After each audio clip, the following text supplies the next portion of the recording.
بسم الله الرحمن الرحیم. السلام علیکم. زه شیف دلدار، تاسو ګورئ ډي آر کې فوډ چینل. نن زمونږ ریسیپي ده کریمي سالمون فش وذ ګارلک بټر. نو راځئ چې په جوړولو یې پیل وکړو. چې څنګه جوړیږي ویډیو تر اخره وګورئ، له موږ سره اوسئ. د نورو ویډیوګانو دپاره زموږ چینل سبسکرایب کړئ ډي آر کې فوډ. نو راځئ چې په جوړولو یې پیل وکړو. 3 عدده سالمون مایع او یو قاشقه چایخوري تور مرچ په دواړو خواته ښه سره ګډ کړئ، میکس به کړئ. او زیتون غوړي 4 قاشقې به خوري او مایع به بیا غوړیو کې سره کړئ د 3 دقیقو دپاره.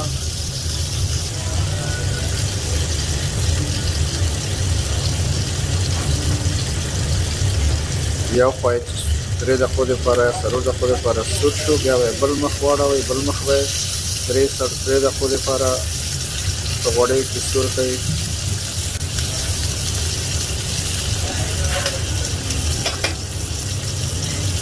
دواړو خواته یې سور شو، اوس به یې د غوړیو نه وباسئ. دا مایع ډېر زر پخیږي او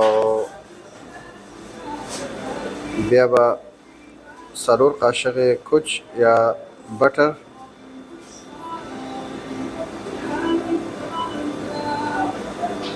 اوږه 1.5 قاشقه غذا خوري به کرش اوږه استعمال کړئ.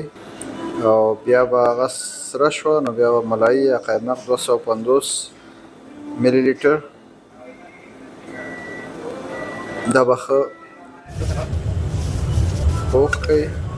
بیا به سالمون ماهي چې موږ 3 پیسه پخ کړی و، سور کړی و، بیا به یې په کریم کې میکس کړئ. او اوریګانو 1 قاشقه او سرکه هم 1 قاشقه دا به په دغه وخت کې استعمال کړئ او دا به ښه پوخ کړئ د 3-4 دقیقو دپاره. او بیا به زیتون واړه کړئ، بیا به یې پکې واچوئ. زیتون ستاسو خپله خوښه ده، که اچوئ که نه. او فارسلي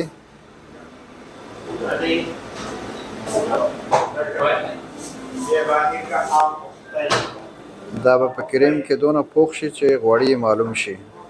څنګه چې غوړي معلوم شول نو دا تیار شو.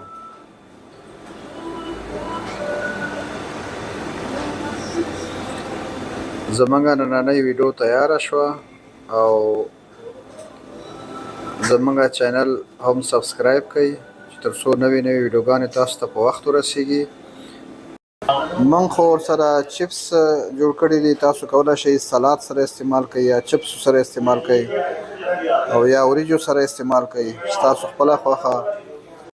همده سره راکړئ ماته اجازت. بیا به ګورو انشاءالله د یو نوې ریسیپي سره. د الله په امان ښه وخت ولرئ. مننه ستاسو د لیدو نه.